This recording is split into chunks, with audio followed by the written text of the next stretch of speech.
last time might have been Friday, because I think Saturday and Sunday I was very busy with soccer. Um, and then Monday and Tuesday I had coaching and more soccer. Monday. What happened Monday? It's amazing how quickly time can fly and you don't remember what's going on anymore. But anyway, we're back, ready to read some more Sherlock Holmes. Today, as you can see on the screen, is The Adventure of the Six Napoleons. If I'm not mistaken, Napoleons used to be a form of currency, but I could also be mistaken.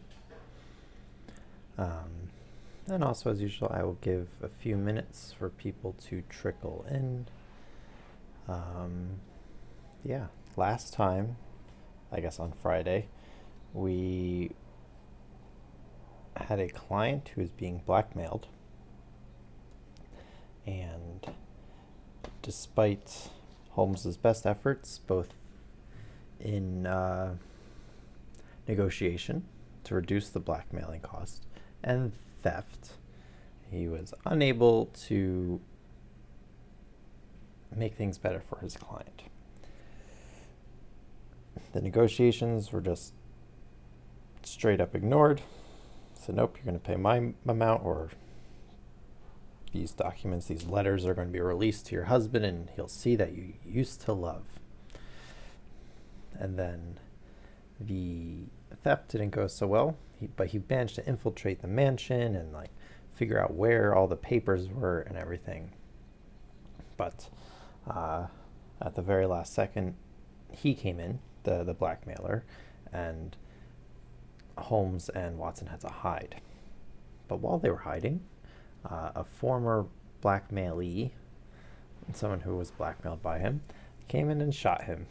It was just like, I'm done with your stupid, evil ways, and just shot him. And Holmes took the opportunity in the pursuing chaos to take all the papers, all the documents that the blackmailer had, and burn them all in the fireplace. So his whole enterprise was ruined, as well as his life. And Holmes and Watson almost got caught running away, but fortunately there was nothing else that the Scotland Yard detectives could do. Although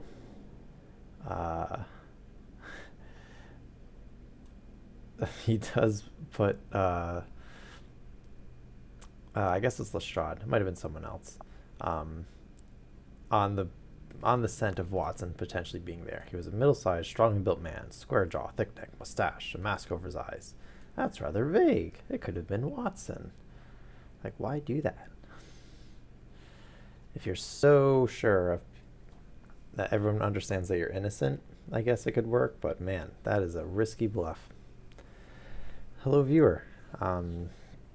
If you're there, say hi, and we can start reading The Adventure of the Six Napoleons. But yeah, I'm happy to see that there are several dozen fewer bots today. I wonder if they get erased every so often. Twitch goes out and deletes them or something. But yeah. Otherwise, I'll start reading in about 30 seconds, just so we actually get going. It's amazing how quickly time flies.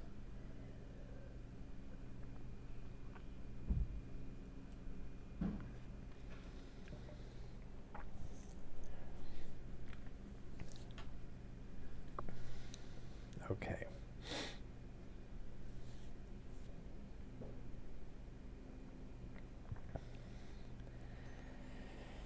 Okay, so The Adventures of the Six Napoleons. It was no very unusual thing for Mr. Lestrade of Scotland Yard to look in upon us of an evening, and his visits were welcome to Sherlock Holmes, for they enabled him to keep in touch with all that was going on at police headquarters. In return for the news which Lestrade would bring, Holmes was always ready to listen with attention to the details of any case upon which the detective was engaged, and was able occasionally, without any active interference, to give some hint or suggestion drawn from his own vast knowledge and experience. On this particular evening, Lestrade had spoken of the weather and the newspapers. Then he had fallen silent, puffing thoughtfully at his cigar. Holmes looked keenly at him. "Anything remarkable on hand?" he asked. "Oh, no, Mr. Holmes, nothing very particular." "Then tell me about it." Lestrade laughed. "Well, Mr. Holmes, there's no use denying that there is something on my mind, and yet it is such an absurd business that I hesitated to bother you about it. On the other hand, although it is trivial, it is undoubtedly queer, and I know that you have a taste for all that is out of the common. But, in my opinion, it comes more in Dr. Watson's line than ours." "Disease?" said I. "Oh, yes, that's Watson. Watson's the point of view. First person. Madness, anyhow, and a queer madness, too. You wouldn't think that there was anyone living at this time of day who had such a hatred of Napoleon I that he would break any image of him that he could see." Holmes sank back in his chair. "That's no business of mine," said he. "Exactly, that's what I said. But then, when the man commits burglary in order to break images which are not his own, that brings it away from the doctor and on to the policeman." Holmes sat up again. "Burglary? This is more interesting. Let me hear the details." Okay, so I was mistaken. We're not talking about Napoleon, what I believe was once a currency, but we are in fact talking about busts or images of Napoleon. Lestrade took out his official notebook and refreshed his memory from its pages. "The first case reported was 4 days ago," said he. "It was at the shop of Morse Hudson, who has a place for the sale of pictures and the statues in Kennington Road. The assistant had left the front of the shop for an instant when he heard a crash, and hurrying in he found a plaster bust of Napoleon, which stood with several other works of art upon the counter, lying shivered into fragments. He rushed out into the road, but, although several passer-by declared that they had noticed a man run out of the shop, he could neither see anyone nor could he find any means of identifying the rascal. It seemed to be one of those senseless acts of hooliganism which occur from time to time, and it was reported to the constable on the beat as such. The plaster cast was not worth more than a few shillings, and the whole affair appeared to be too childish for any particular investigation. The second case, however, was more serious and also more singular. It occurred only last night. In Kennington Road, and within a few hundred yards of Morse Hudson's shop, there lives a well-known medical practitioner named Dr. Barnicot, who has one of the largest practices upon the south side of the Thames. His residence and principal consulting room is at Kennington Road, but he has a branch surgery and dispensary at Lower Brixton Road 2 miles away. This Dr. Barnicot is an enthusiastic admirer of Napoleon, and his house is full of books, pictures, and relics of the French emperor. Some little time ago he purchased from Morse Hudson 2 duplicate plaster casts of the famous head of Napoleon by the French sculptor Devine. Of these he placed in his hall in the house at Kennington Road, and the other on the mantelpiece of the surgery at Lower Brixton. Well, when Dr. Barnicot came down this morning, he was astonished to find that his house had been burglared during the night, and that nothing had been taken save the plaster head from the hall. It had been carried out and had been dashed savagely against the garden wall, under which its splintered fragments were discovered. Holmes rubbed his hands. This is certainly very novel. All right, I'm just going to put down Dr. Barnicot as a victim. Mixed up the letters there. Whoops.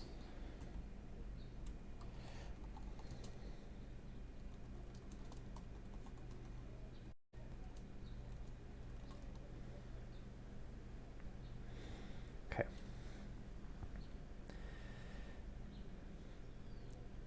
I thought it would please you, but I have not got to the end yet. Dr. Barnicot was due at his surgery at 12 o'clock, and you can imagine his amazement when, on arriving there, he found that the window had been opened in the night and that the pieces of his second bust were strewn all over the room. Did I spell Napoleon wrong?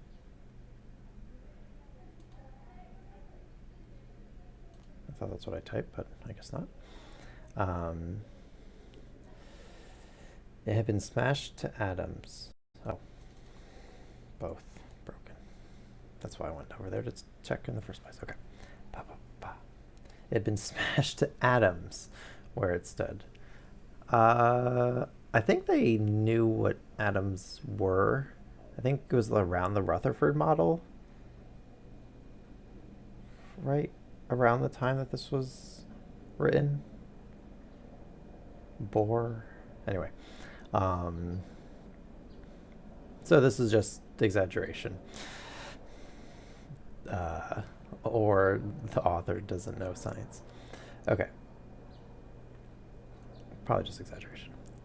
In neither case were there any signs which could give us a clue as to the criminal or lunatic who had done the mischief. Now, Mr. Holmes, you have got the facts. They are singular, not to say grotesque, said Holmes. May I ask whether the two busts smashed in Dr. Barnicot's rooms were the exact duplicates of the one which was destroyed in Morse Hudson's shop? They were taken from the same mold. Such a fact must tell against the theory that the man who breaks them is influenced by any general hatred of Napoleon. Considering how many hundreds of statues of the great emperor must exist in London, it is too much to suppose such a coincidence as that a promiscuous iconoclast should chance to begin upon three specimens of the same bust. Well, I thought as you do, said Lestrade. On the other hand, this Morse Hudson is the purveyor of busts in that part of London, and these three were the only ones which have been in the shop for years. So, although, as you say, there are many hundreds of statues in London, it is very probable that these three were the only ones in that district. Therefore, a local fanatic would begin with them. What do you think, Dr. Watson?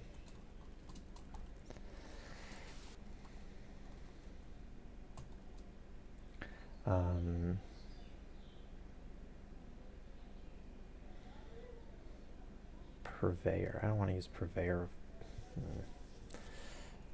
Last bust broken.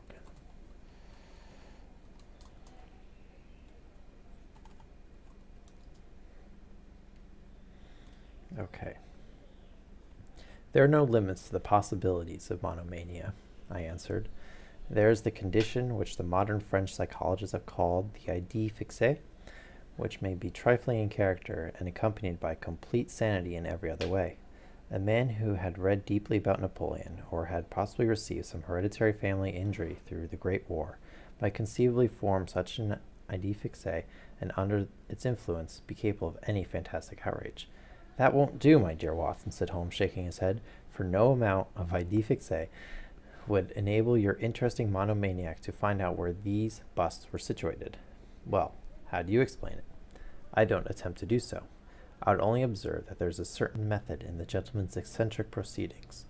For example, in Dr. Barnicot's hall, where a sound might arouse the family, the bust was taken outside before being broken, whereas in the surgery, where there is less danger of an alarm, it was smashed where it stood. The affair seems absurdly trifling, and yet I dare call nothing trivial when I reflect that some of my most classic cases have been the least promising commencement. You'll remember, Watson, how the dreadful business of the Abernethy family was first brought to my notice by the depth which the parsley had sunk into the butter upon a hot day. Okay. I can't afford, therefore, to smile at your 3 broken busts, Lestrade, and I shall be very much obliged to you if you will let me hear of any fresh development of so singular a chain of events.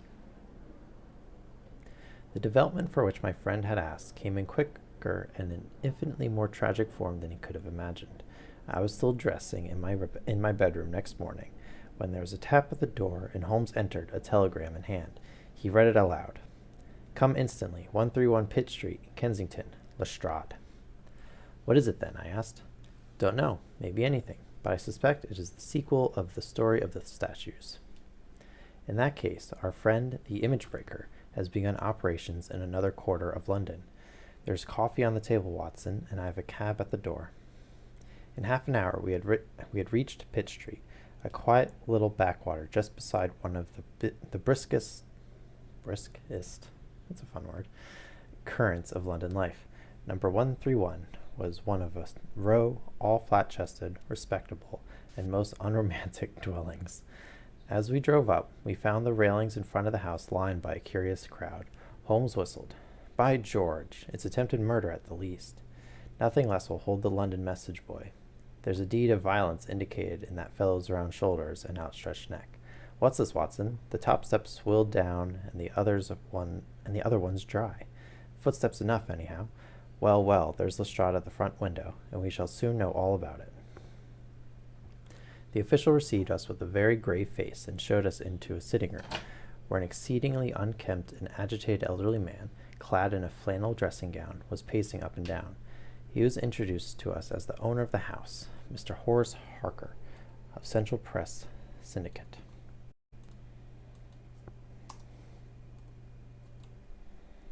All right, let's find out Horace's story. It's the Napoleon bust business again, said Lestrade. You seemed interested last night, Mr. Holmes, so I thought perhaps you would be glad to be present now that the affair has taken a much graver turn. What has it turned to, then? To murder. Mr. Harker, will you tell these gentlemen exactly what has occurred? The man in the dressing gown turned upon us with a most melancholy face. It's an extraordinary thing, said he, that all my life I have been collecting other people's news, and now that a real piece of news has come my own way, I am so confused and bothered that I can't put two words together. If I had come in here as a journalist, I should have interviewed myself and had 2 columns in every evening paper. As it is, I am giving away valuable copy by telling my story over and over to a string of different people, and I can make no use of it myself. However, I have heard your name, Mr. Sherlock Holmes, and if you'll only explain this queer business, I shall be paid for my trouble in telling you the story. Holmes sat down and listened. It all seems to center around that bust of Napoleon which I bought for this very room about 4 months ago. I picked it up for cheap from Harding Brothers, 2 doors from the High Street station.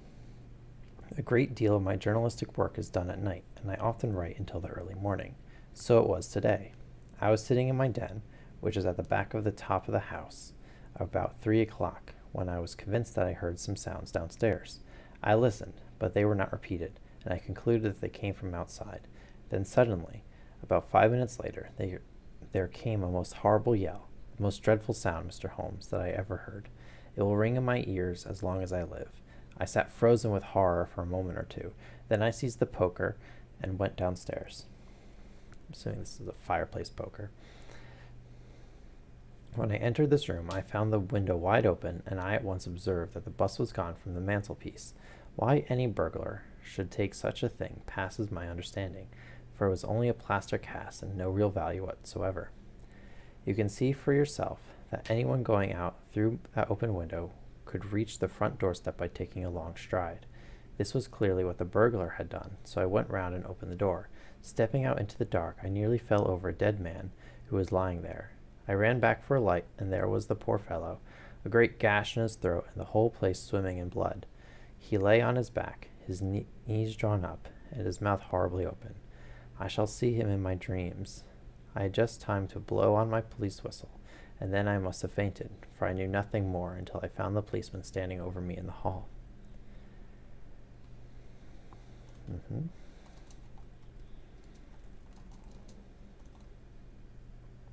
Well, who was the murdered man? Asked Holmes.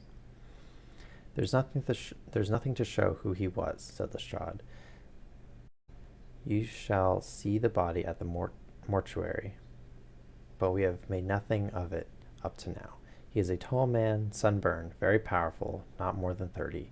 He is poorly dressed, and yet does not appear to be a laborer. A horn-handled clasp knife was lying in a pool of blood beside him. Whether it was the weapon which did the deed, or whether it belonged to the dead man, I do not know. There was no name on his clothing, and nothing in his pockets save an apple, some string, a shilling map of London, and a photograph. Here it is.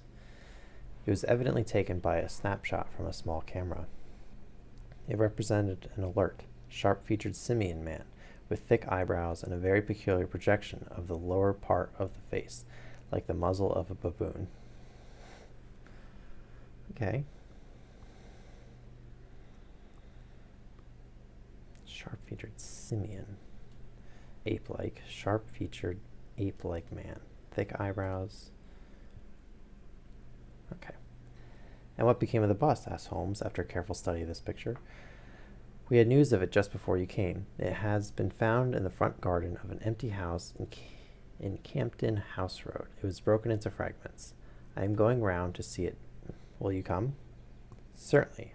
I must just take one look around. He examined the carpet and the window. The fellow had either very long legs or was a most active man, said he. With an area beneath, it was no mean feat to reach that window ledge and open that window. Getting back was comparatively simple. Are you coming with us to see the remains of your bust, Mr. Harker? The disconsolate journalist had seated himself at a writing table. I must try and make something of it, said he, though I have no doubt that the first editions of the evening papers are already out with full details. It's like my luck. You remember when the stand fell at Doncaster? Well, I was the only journalist in the stand, and my journal the only one that had no account of it, for I was too shaken to write it. And now I'll be too late with a murder done on my own doorstep. Dedicated to the craft. Whew.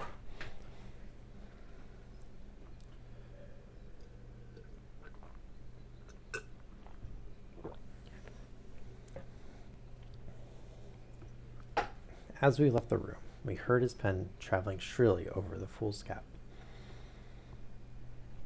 The spot where the fragments of the bust had been found was only a few hundred yards away. For the first time our eyes rested upon this presentment of the great emperor, which seemed to raise such frantic and destructive hatred in the mind of the unknown. It lay scattered in splintered shards upon the grass. Holmes picked up several of them and examined them carefully. I was convinced, from his intent face and his purposeful manner, that at least he was upon a clue. Well, asked Lestrade. Holmes shrugged his shoulders. We have a long way to go yet, said he. And yet, well, we have some suggestive facts to act upon. The possession of this trifling bust was worth more, in the eyes of the strange criminal, than a human life. That is one point. Then, there's the singular fact that he did not break it in the house, or immediately outside the house, if to break it was his sole object. He was rattled and bustled by meeting this other fellow. He hardly knew what he was doing. Well, that's likely enough, but I wish to call your attention very particularly to the position of this house, in the garden of which the bust was destroyed. Lestrade looked about him. It was an empty house, and so he knew that he would not be disturbed in the garden. Yes, but there is another empty house further up the street which he must have passed before he came to this one. Why did he not break it there, since it is evident that every yard that he carried it increased the risk of someone meeting him? I give it up, said Lestrade. Holmes pointed to the street lamp above our heads. He could see what he was doing here, and he could not there. That was his reason. By Jove, that's true, said the detective. Now that I come to think of it, Dr. Barnicot's bust was broken not far from his red lamp. Well, Mr. Holmes, what are we to do with that fact? To remember it, to docket it. We may come on something later which will bear upon it. What steps do you propose to take now, Lestrade? The most practical way of getting at it, in my opinion, is to identify the dead man. There should be no difficulty about that. When we have found who he is and who his associates are, we should have a good start in learning what he was doing in Pitt Street last night, and who it was who met him and killed him on the doorstep of Mr. Horace Harker. Don't you think so?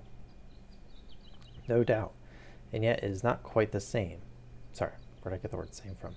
And yet it is not quite the way in which I should approach the case. What would you do then?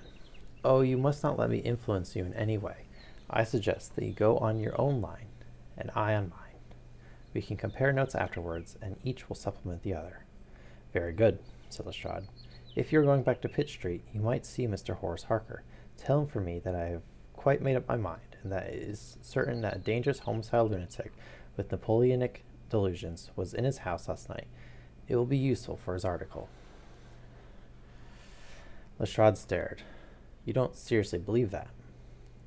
Holmes smiled. Don't I? Well, perhaps I don't, but I am sure that it will interest Mr. Horace Harker and the subscribers of the Central Press Syndicate.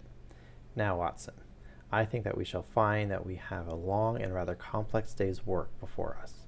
I should be glad, Lestrade, if you could make it convenient to meet us at Baker Street at 6 o'clock this evening. Until then, I should like to keep this photograph found in the dead man's pocket. It is possible that I may have to ask your company and assistance upon a small expedition, which will have to be undertaken tonight if my chain of reasoning should prove to be correct. Until then, goodbye and good luck. Sherlock Holmes and I walked together to the High Street, where we stopped at the shop of Harding Brothers, whence the bust had been purchased. A young assistant informed us that Mr. Harding would be absent until afternoon, and that he himself, a newcomer, who could give us no information. Holmes's face showed his disappointment and annoyance. Well, well, we can't expect to have it all our own way, Watson, he said at last. We must come back in the afternoon, if Mr. Harding will not be here until then. I am, as you have no doubt surmised, endeavoring to trace these busts to their source, in order to find if there is not something peculiar which may account for their remarkable fate. Let us make for Mr. Morse Hudson of Kennington Road and see if he can throw any light upon the situation.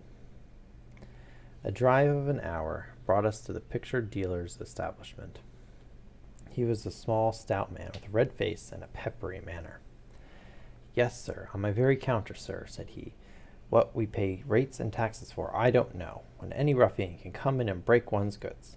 Yes, sir, it was I who sold Dr. Barnicot his 2 statues. Disgraceful, sir. A nihilist plot, that's what I make it. No one but an anarchist would go about breaking statues. Red Republicans, that's what I call them. Who did I get the statues from? I don't see what that has to do with it. Well, if you really want to know, I got them from Gelder and Company in Church Street. Stepney. They are a well-known house in the trade, and I've been this 20 years. How many had I? 3. 2 and 1 are 3. 2 of Dr. Barnicot's and 1 smashed in broad daylight on my own counter. Do I know that photograph? No, I don't. Yes, I do, though. Why, it's Beppo. He was a kind of Italian piecework man who made himself useful in the shop. He could carve a bit and gild and frame and do odd jobs. The fellow left me last week. I've heard nothing of him since.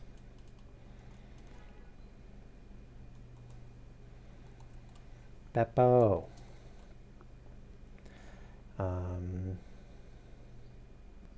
Frame, work, and carver. Left last week. Photo of him in the murdered man's pocket. No, I don't know where he came from nor where he went to. I had nothing against him while he was here. He was gone 2 days before the bust was smashed. Well, that's all we could reasonably expect from Morse Hudson, said Holmes as we emerged from the shop. We have this Beppo as a common factor, both in Kennington and in Kensington. Oh, I thought those were the same word. Okay, that's not confusing at all. Get your stuff together, London.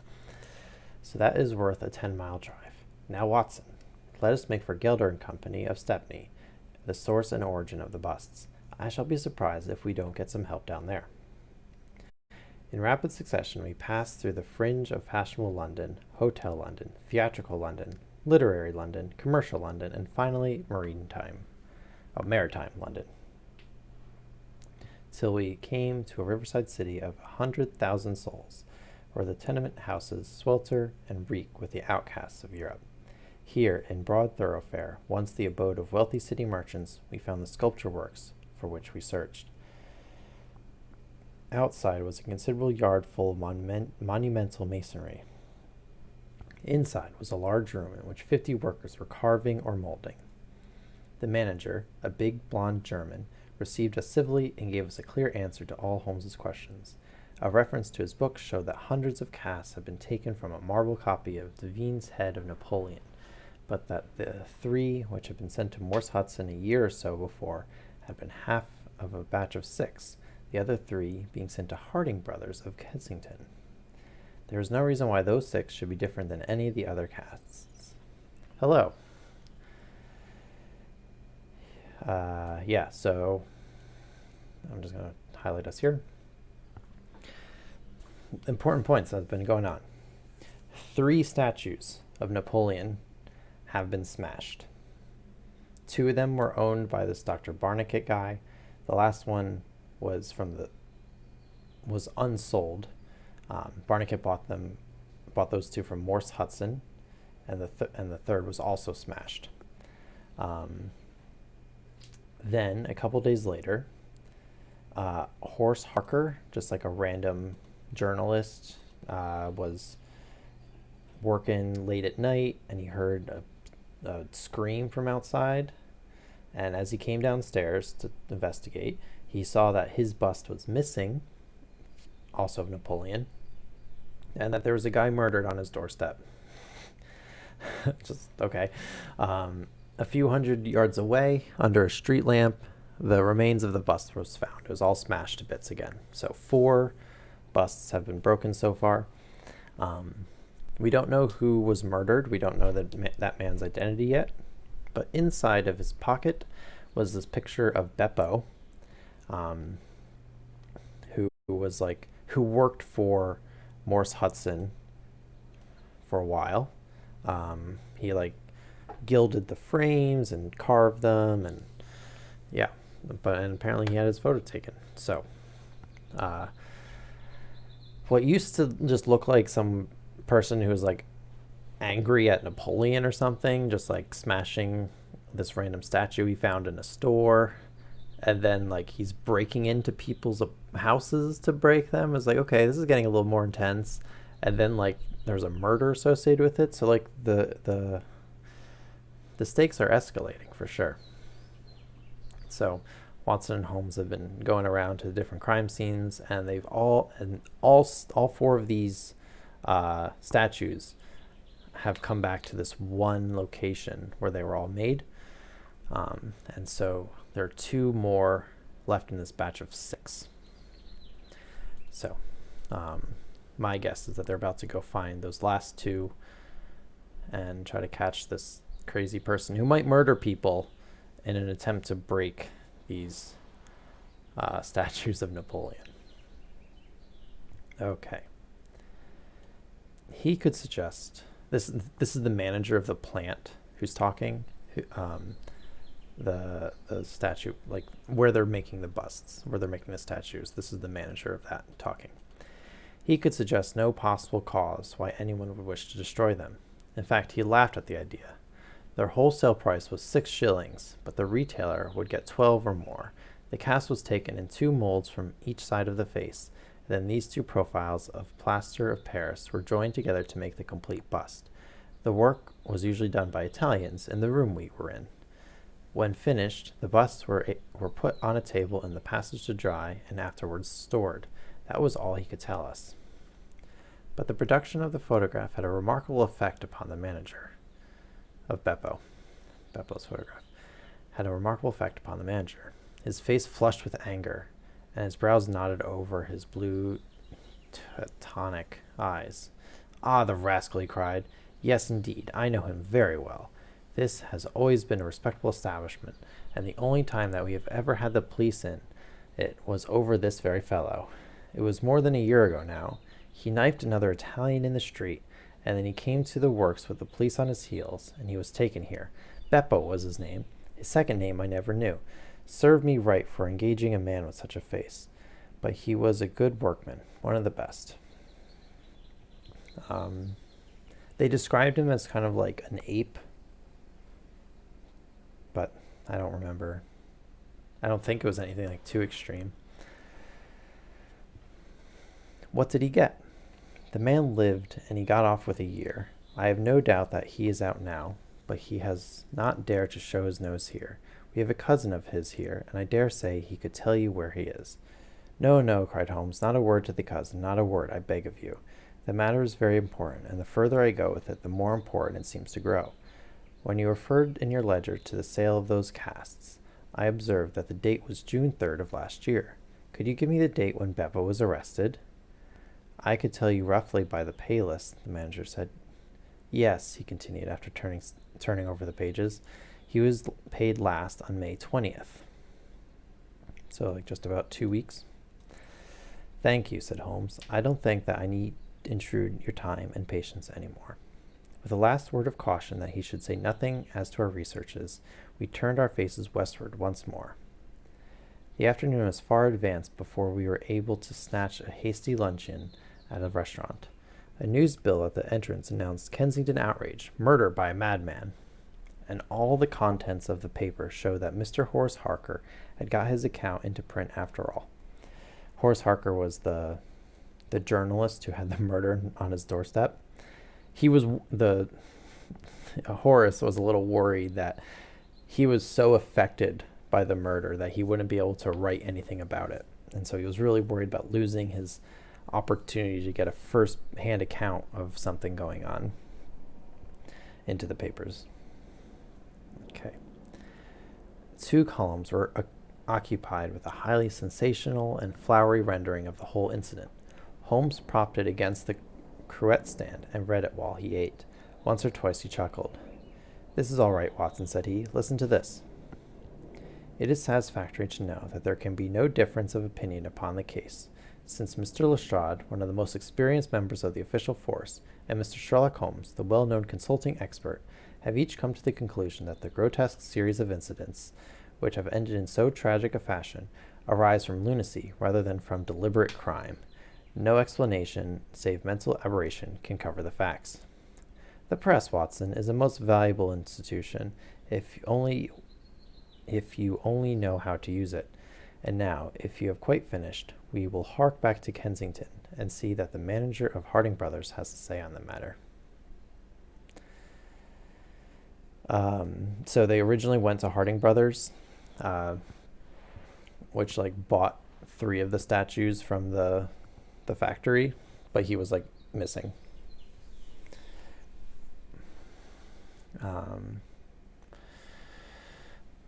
The founder of that great emporium proved to be a brisk, crisp little person, very dapper and quick, with a clear head and a ready tongue.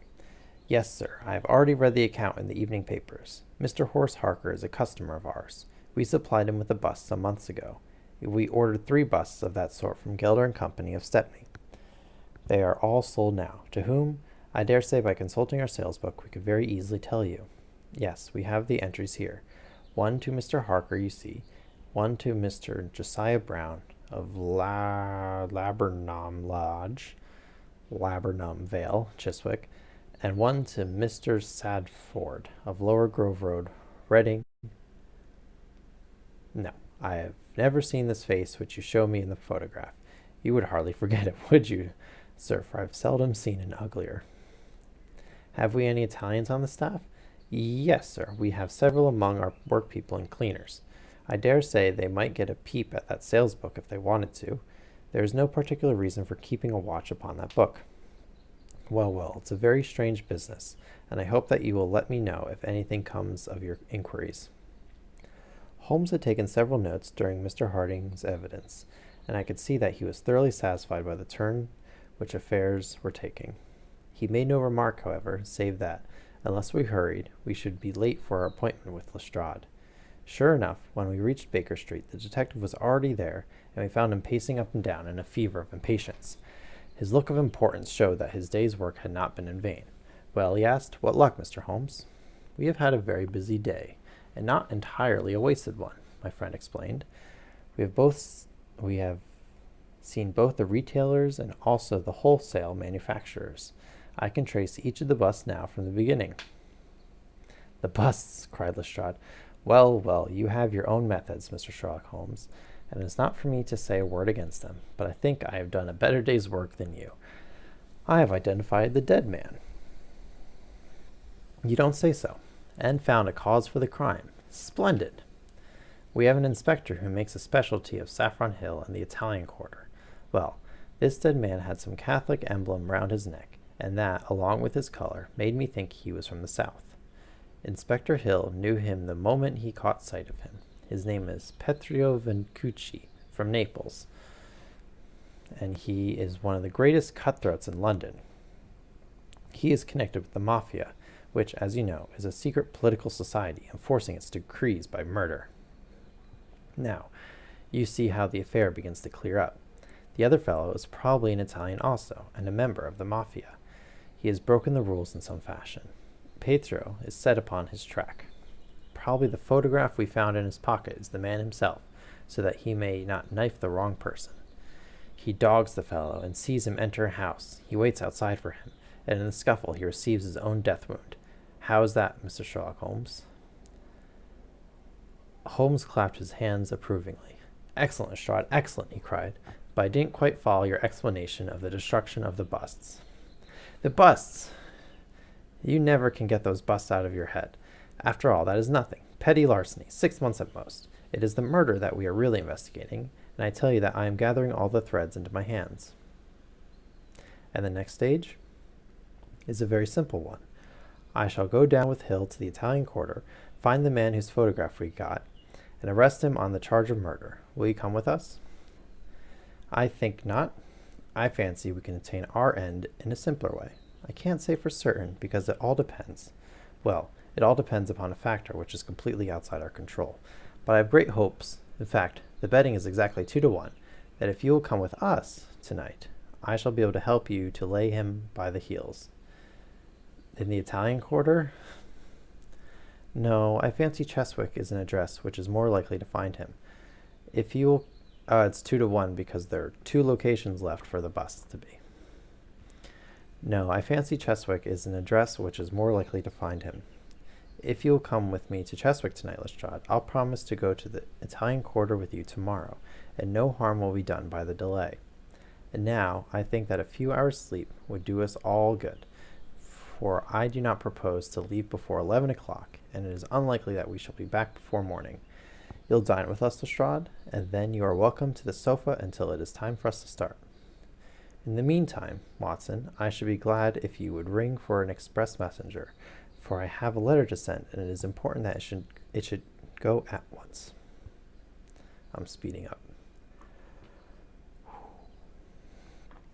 Holmes spent the evening in rummaging among the files of the old daily papers with which one of our lumber rooms was packed. When he at last ascended, it was with triumph in his eyes. But he said nothing to either of us to the result of his searches. For my own part, I had followed step by step the methods by which he had traced the various windings of this complex case, and though I could not yet perceive the goal which we would reach, I understand that Holmes expected this grotesque criminal to make an attempt upon the remaining 2 busts, one of which, I remembered, was at Cheswick. No doubt the object of our journey was to catch him in the very act, and I could not but admire the cunning with which my friend had inserted a wrong clue in the evening paper, so as to give the fellow the idea that he could continue his scheme with impunity. I was not surprised when Holmes suggested that I should take my revolver with me. He had himself picked up the loaded hunting crop, which was his favorite weapon. A 4-wheeler was at the door at 11, and in it we drove to a spot at the other side of Hammersmith Bridge. Here the cabman was directed to wait. A short walk brought us to a secluded road fringed with pleasant houses, each standing in its own grounds. In the light of a street lamp we read Laburnum Villa upon the gate-post of one of them. The occupants had evidently retired to rest, for all was dark save for a fanlight over the hall door, which shed a single blurred circle onto the garden path. The wooden fence which separated the grounds from the road threw a dense black shadow upon the inner side, and here it was that we crouched. I fear that you'll have a long wait, Holmes whispered. We may thank our stars that it is not raining.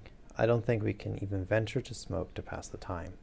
However, it's a 2-1 chance that we have something to pay for us for our trouble. It proved, however, that our vigil was not to be so long as Holmes had led us to fear, and it ended in a very sudden and singular fashion. In an instant, without the least sound to warn us of his coming, the garden gate swung open, and a lithe, dark figure, as swift and active as an ape, rushed up the garden path. We saw it whisk past the light thrown from over the door and disappear against the black shadow of the house. There was a long pause, during which we held our breath, and then a very gentle creaking sound came to our ears. The window was being opened. The noise ceased, and again there was a long silence. The fellow was making his way into the house. We saw the sudden flash of a dark lantern inside the room. What he sought was evidently not there, for again we saw the flash through another blind, and then through another. The dark lantern. Let us get to the open window. We will nab him as he climbs out, Lestrade whispered. But before we could move, the man had emerged again. As he came out into the glimmering patch of light, we saw that he carried something white under his arm. He looked stealthily all around him. The silence of the deserted street reassured him. Turning his back upon us, he laid down his burden. At the next instant there was the sound of a sharp tap, followed by the clatter and rattle. The man was so intent upon what he was doing that he never heard our steps as we stole across the grass plot. With the bound of a tiger, Holmes was on his back, and an instant later Lestrade and I had him by either wrist, and the handcuffs had been fastened. As we turned him over, I saw a hideous, sallow face, with writhing, furious features, glaring up at us, and I knew that it was indeed the man of the photograph whom we had secured. But it was not our prisoner to whom Holmes was giving his attention. Squatted on the doorstep, he was engaged in most carefully examining that which the man had brought from the house. It was a bust of Napoleon, like the other one which we had seen that morning, but it had been broken into similar fragments. Carefully, Holmes held each separate shard to the light, but in no way did it differ from any other shattered piece of plaster. He had just completed his examination when the hall lights flew up, the door opened, and the owner of the house, a jovial, rotund figure in shirt and trousers, presented himself. "Mr. Josiah Brown, I suppose?" said Holmes. "Yes, sir, and you, no doubt, are Mr. Sherlock Holmes? I had the note which you sent by the express messenger, and I did exactly what you told me. We locked every door on the inside and awaited developments. Well, I'm very glad to see you got the rascal. I hope, gentlemen, that you will come in and have some refreshment." However, Lestrade was anxious to get his man into safe quarters, so within a few minutes, our cab had been summoned, and we were all four upon our way to London. Not a word would our captive say, but he glared at us from the shadow of his matted hair, and once, when my hand seemed within his reach, he snapped at it like a hungry wolf. Hello, viewers. Let me know in the chat if you'd like me to recap what we've learned so far. We stayed long enough at the police station to learn that a search of his clothing revealed nothing save a few shillings and a long sheath knife, the handle of which bore copious traces of recent blood. "That's all right," said Lestrade as we parted. "Hill knows all these gentry, and he will give a name to him. You'll find that my theory of the mafia will work out all right. But I'm sure I'm exceedingly obliged to you, Mr. Holmes, for the workmanlike way you laid our hands upon him. I don't quite understand it at all yet." "I fear it is rather too late an hour for explanation," said Holmes. "Besides, there are one or two details which are not finished off, and it is one of those cases which are worth working out to the very end. If you come round once more to my rooms at 6 o'clock tomorrow, I think I shall be able to show you that even now you have not grasped the entire meaning of this business, which presents some features which make it absolutely original in the history of crime. If ever I permit you to chronicle any more of my little problems, Watson, I foresee that you will enliven your pages by an account of the singular adventure of the Napoleon busts." When we met again the next evening, Lestrade was furnished with much information concerning our prisoner. His name, it appeared, was Beppo, second name unknown. He was a well-known ne'er-do-well among the Italian colony. He had once been a skillful sculptor and had earned an honest living, but he had taken to evil courses and had twice already been in jail. Once for a petty theft, and once, as we had already heard, for stabbing a fellow countryman. He could talk English perfectly well. Unlike that sentence. I think he could speak English perfectly well. His reasons for destroying the busts were still unknown, and he refused to answer any questions upon the subject, but the police had discovered that these same busts might very well have been made by his own hands, since he was engaged in this class of work to the establishment of Gelder and Company.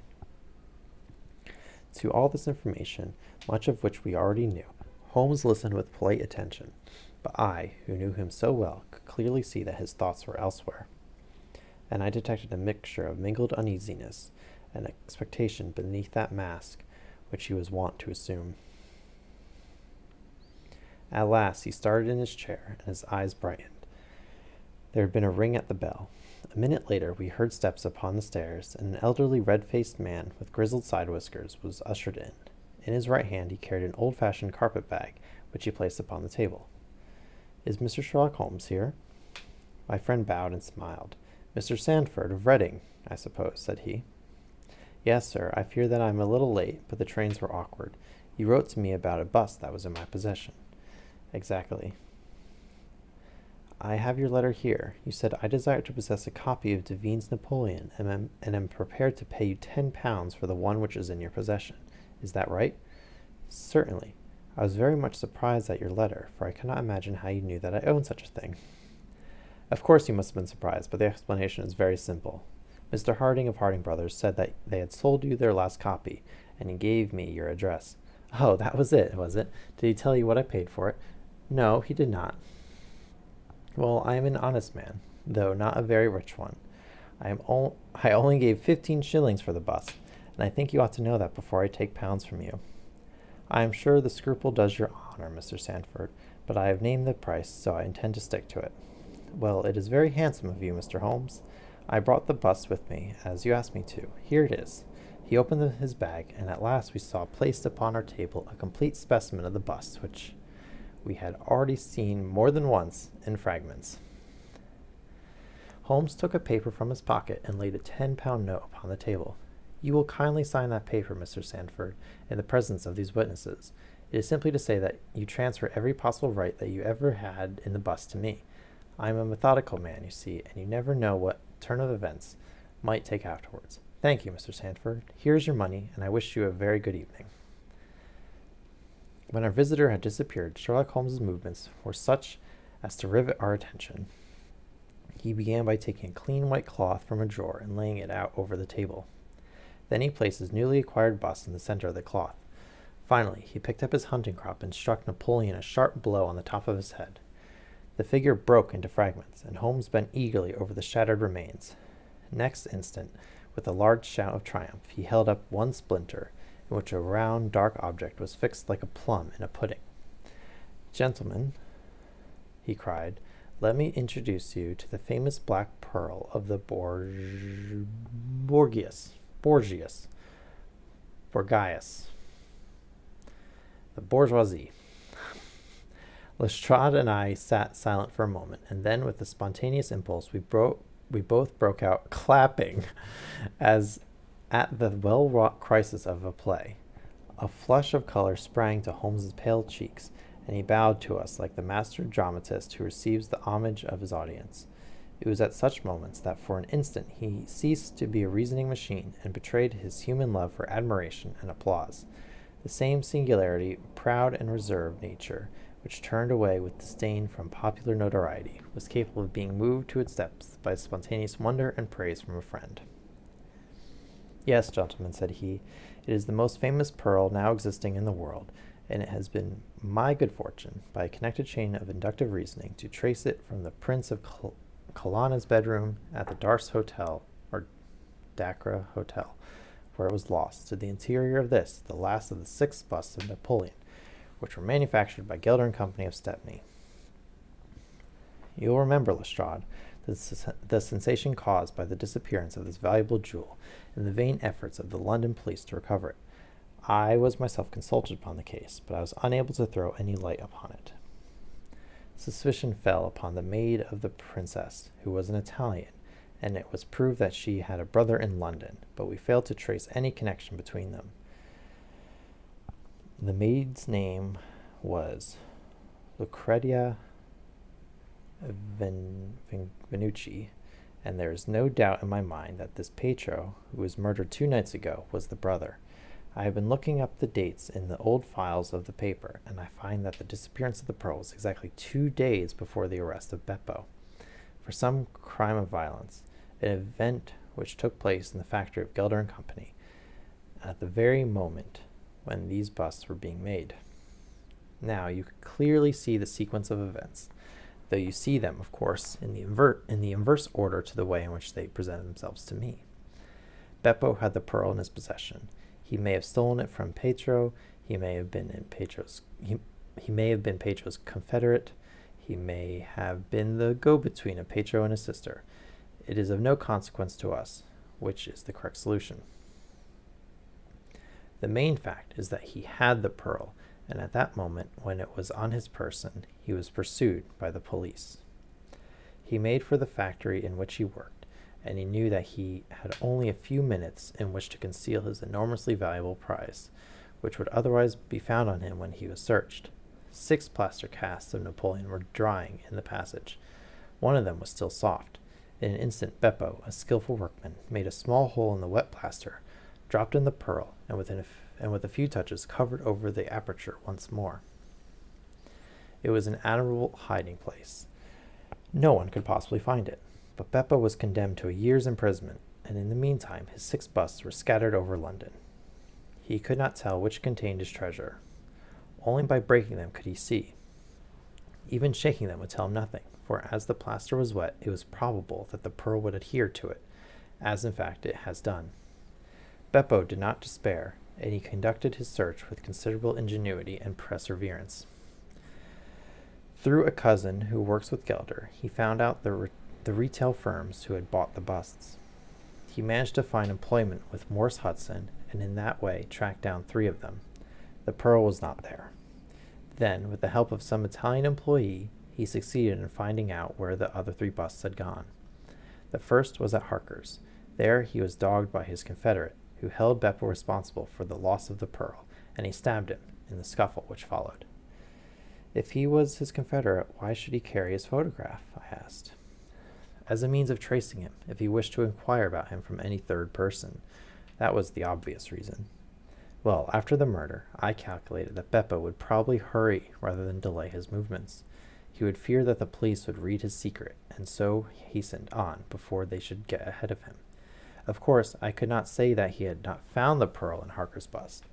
I had not even concluded for certain that it was the pearl, but it was evident to me that he was looking for something, since he carried the bust past the other houses in order to break it in the garden, which had a lamp overlooking it. Since Harker's bust was 1 in 3, the chances were exactly as I told you, 2 to 1 against the pearl being inside. There remained 2 busts, and it was obvious that he would go for the London one first. I warned the inmates of the house so as to avoid a second tragedy, and we went down with the happiest results.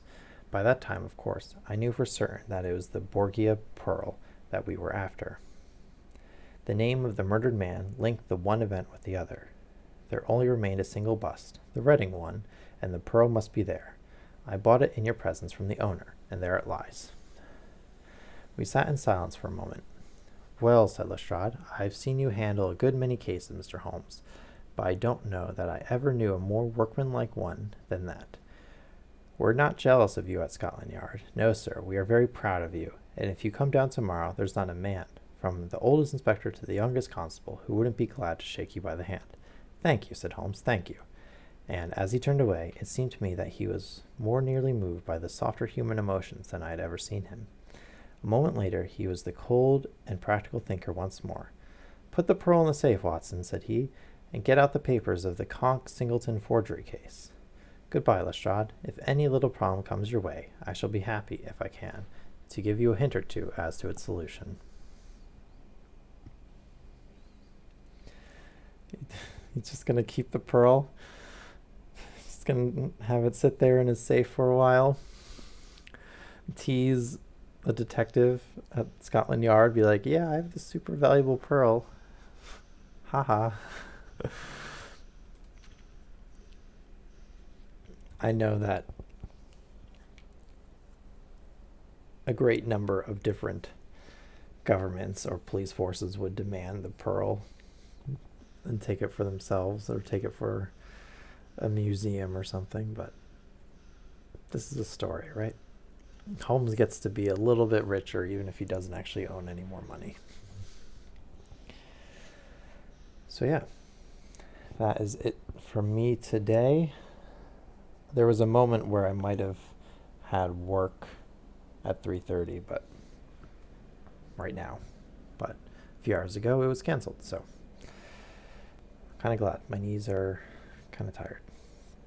But yeah, thanks for hanging out. Hope the story made sense, even if you came in partway through. But yeah. Are you still exploring Explorer, or are you focusing on Pioneer? Did you already leave the chat? But yeah, okay. All right. Okay, so take care, everyone, and down with Big Brother.